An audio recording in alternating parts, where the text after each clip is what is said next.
السلام عليكم ورحمة الله وبركاته. اللهم صل وسلم وبارك على سيدنا محمد وعلى آله وصحبه وسلم تسليما كثيرا.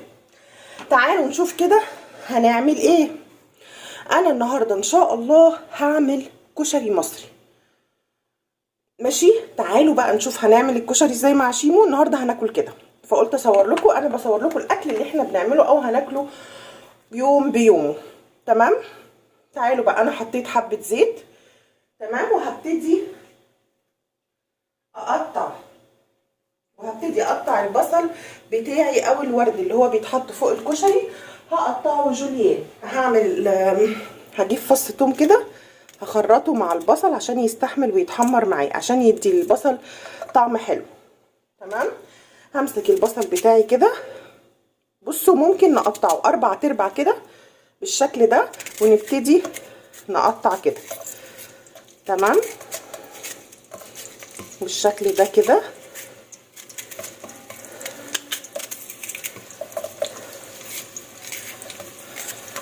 تمام، وممكن نقطعه، نعمل نصين كده كده كده اهو، ونبتدي نقطعه ايه، جوانح او جوليان حسب ما انتوا بتحبوا تسموه. تمام، لو انتوا بتحبوا الورد بتاع الكشري او البصل بتاع الكشري بتحبوه صغير او طويل، هو ما بيفرقش. محلات الكشري بتعمله صغير، بتخرطه صغير. تمام،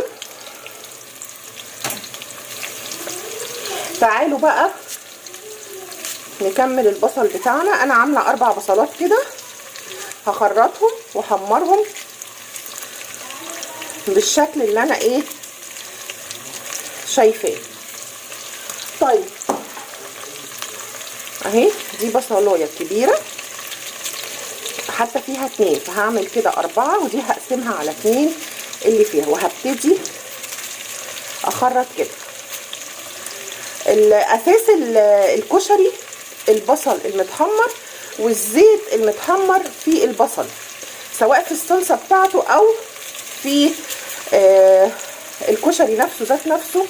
النكهه بتاعته هو البصل المتحمر ده بيفرق معانا. طيب هنعمل ايه بقى؟ هجيب المعلقه بتاعتي اللي هقلب بيها،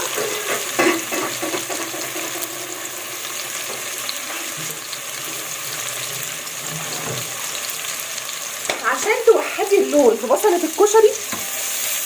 في تركه مهمه جدا، هي الملح. كده تحطي الملح بالطريقه دي، هترششي الملح عليه كله. تمام، وهتبتدي تحمري. اولا هيبقى طعمه الورد نفسه هيبقى مملح، ثانيا هيوحد لون البصله بتاعتي. لما اوصل للون اللي انا عايزاه هرجع لكم تاني. طيب بصوا، ادي لون البصله بتاعتي. هبتدي بقى ان انا هشيلها عشان احط العدس بتاعي. ببقى محضره طبق كده عليه مناديل، وهبتدي ان انا انتشل البصل ده اللي حبه صغيرين منه، هسيبه في الكشري عشان يديله طعم. فهاخده كده بالشكل ده، وهبتدي اعمله على المنديل بتاعي بالشكل ده. بصوا، ده اللي هيتحط على وش الكشري بتاعي. تمام، انا سبت حبه صغيره، هسيبها بقى كده. تمام، هوطي عليها. هروح اجيب العدس بتاعي، هحط بقى العدس بتاعي اهو. هزود بس حبه زيت صغيره عشان ايه، وهبتدي ان انا احط كده بالشكل ده.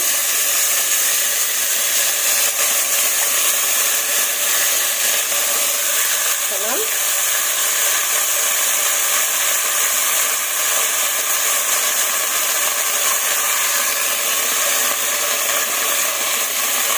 هحط كده. طيب هقلبه كده في الزيت بتاع البصله، وهحط معاه حته تومه نيه كده بالشكل ده اهو. هقلبها فيه. جربوا الكشري بالطريقه دي وقولوا لي في الكومنتات ايه رايكم، والله بيبقى تحفه. تمام، هبتدي بقى احط الميه بتاعته وادوق ملحه واظبطه عشان اسويه فيها.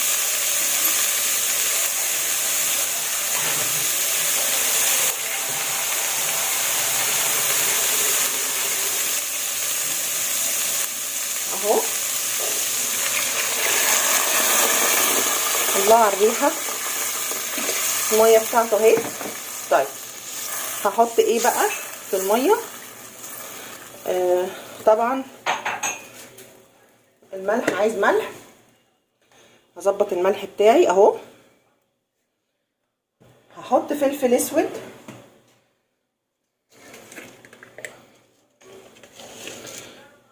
بالشكل ده. هحط بهارات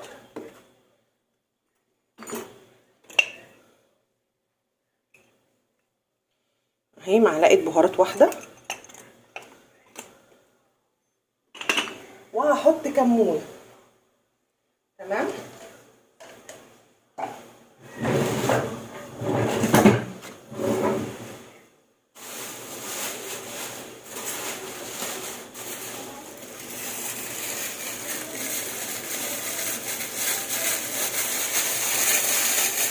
روح الكشري بقى الكمون والصلصه بتاعته كله. تمام. طيب والبهارات اللي بحطها في كله بحطها في كله يعني ما عدا المكرونه. طيب انا بقى هقفل عليه الحله. تمام. احتجت ملح بعد كده بس يغلي اشوف ملحه. هو عايز ملح تاني عشان لما الرز يتحط. بس كده مش هحط ملح تاني. تعالوا بقى ننقله على العين التانية. تعالوا نعمل صلصة الكشري وبعدين نحط المكرونة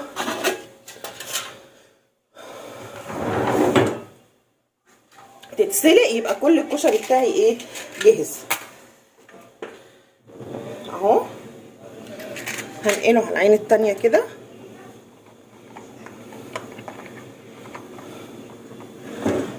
بالشكل ده اهو. وهغطي عليه يغلي غلوتين وهحط الرز بتاعي عشان الرز ساعة بياخد سوا شوية. هنحط هنا دي انا هعمل فيها الصلصة. هعمل كده، هحط حبة زيت اول حاجة. صلصة الكشري بتتحمر. تمام. البصلة بتتحمر زي بصلة الكشري بالظبط. لازم الزيت ياخد طعم البصلة المحمرة. انا عملت الطماطم مع صلصة يعني، وحطيت حتة تومة نية فيها وحبة سكر عشان الحموضة وضربتهم كلهم في الخلاط. تمام. يبقى حطيت طماطم على صلصة على حبة سكر على حبة ملح على حتة تومة نية وفي الخلاط.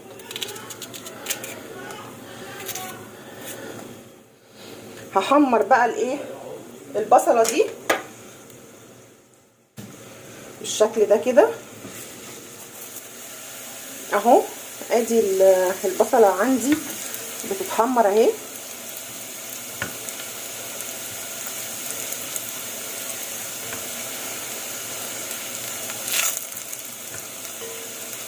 بالشكل ده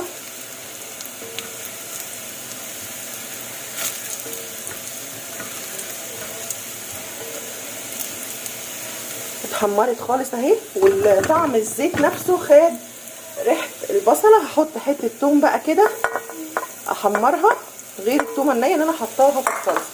مش تتحمر لا، اشم ريحه التوم تظهر وهروح طشه الصلصه اهي. دي صلصه الكشري بتاعه المطاعم بكل تكاتها وحركاتها.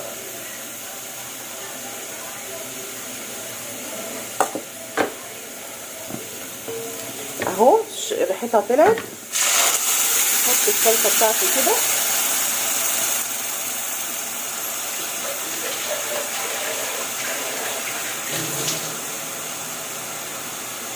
وادي حبه ميه عليها.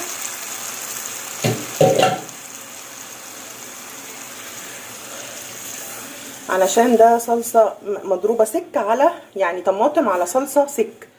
فحطيت حبه الميه بقى وهسيبها تتسبك براحتها خالص. خلاص.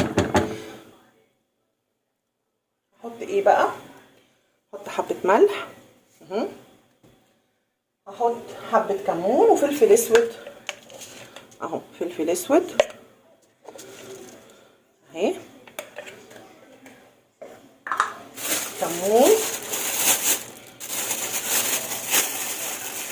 لسه مفضتش في البطرمان الكمون، هحطه بقى كده كمون. تمام. وهحط حبه بهارات صغنونه جدا، بصوا على طرف المعلقه بس، واسيبها بقى تتسبك وتاخد وتدي مع بعضها، وتبقى صلصه الكشري عندي جاهزه. ودي صلصه الكشري بتاعه المحلات. الكشري من الاكلات المصريه السهله مش الصعبه، وفي نفس الوقت لذيذه جدا. يا ريت اخواننا في بلاد العربيه يجربوها ويقولوا لي ايه رايهم. نيجي بقى في تاني خطوه من كشري المحلات. انا خلاص العدس استوى في نفس الحله ان انا عملت فيها العدس. هعمل ايه؟ هحط حبه زيت كده، شايفين؟ وهعمل ايه تاني؟ هحط حته تومه بالشكل ده كده. هعمل ايه هنا؟ هعمل الرز، صح. التومه بس كده ايه، هبتدي اشم ريحتها، هروح نازله بالرز على طول، اشم ريحه التومه بس. الله الله الله الله الله الله على الكشري، الله الله. يلا هحط بقى الايه، الرز. حطيت الرز بتاعي، هقلبه بقى مع الايه، مع حته التومه وحبه الزيت كده عشان يبقى مفلفل وجميل. ولو في اي حبه ميه او اي حاجه تنشف مني، انا عايزاه مفلفل وجميل كده ايه، زي متابعيني الحلوين. جربوا طريقه الكشري دي وقولوا لي ايه رايكم فيها في الكومنتات. تمام. هحط بقى الميه بتاعتي،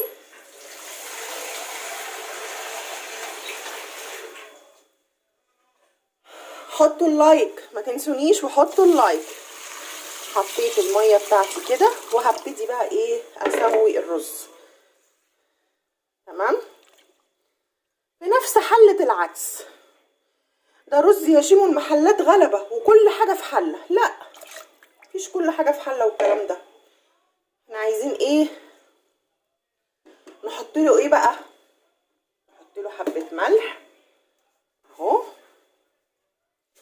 وهنحط له حبه كمون. ده رز الايه، الكشري. وهنعمل ايه بقى؟ هنغطيه لغايه ما يغلي وبعدين هحط عليه الصاج. طيب تعالوا اوريكم بقى العدس بتاعي.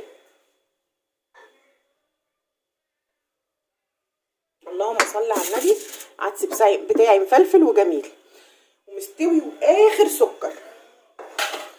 تمام. انا الصلصه بتاعتي اهي، بصوا الصلصه اهي تمام التمام. هعمل ايه بقى؟ هقفل عليها، اتسبكت خالص اهي. هدوقها، محتاجه ملح، محتاجه حاجه. عايزه حبه ملح صغيره.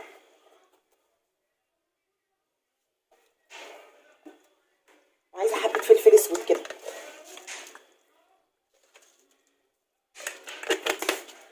ونحط لها حبه كمون اهو. هقلب بقى.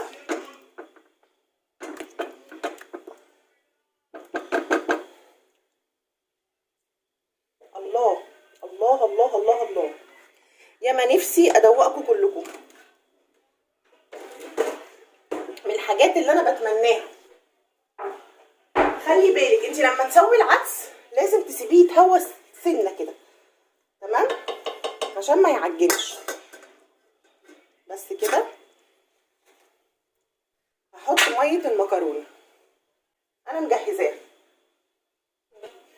وهفتح على ميه المكرونه بتاعتي. بسم الله.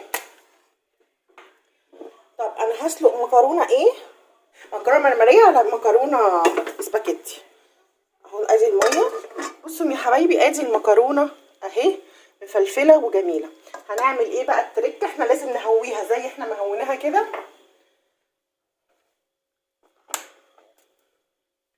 هنحط حبه زيت، نحط حبه ايه زيت زي ما انتوا شايفين كده، وهبتدي اقلبها كلها بس. وكده يبقى الكشري بتاعي جاهز. هعمل طبق وهوريهولكم شكله عامل ازاي في النهايه. بصوا يا حبايبي ادي طبق الكشري اهو. بصوا الجمال. ادي العدس، بصوا العدسيه بعدستها، وادي الرز مفلفل وجميل. بصوا اهو مفلفل وجميل، وادي الصلصه بتاعتي، وادي الورد اهو من فوق الوش. عندي الاضاءه مش تمام فمغمقه سنه، بس هو والله جميل جدا والكشري حلو قوي. واشوفكم في وصفه جديده وحلقه جديده مع مطبخ شيف. وما تنسونيش في اللايك والسبسكرايب والشير. والسلام عليكم ورحمه الله وبركاته. اللهم صل وسلم وبارك على سيدنا محمد وعلى اله وصحبه وسلم تسليما كثيرا.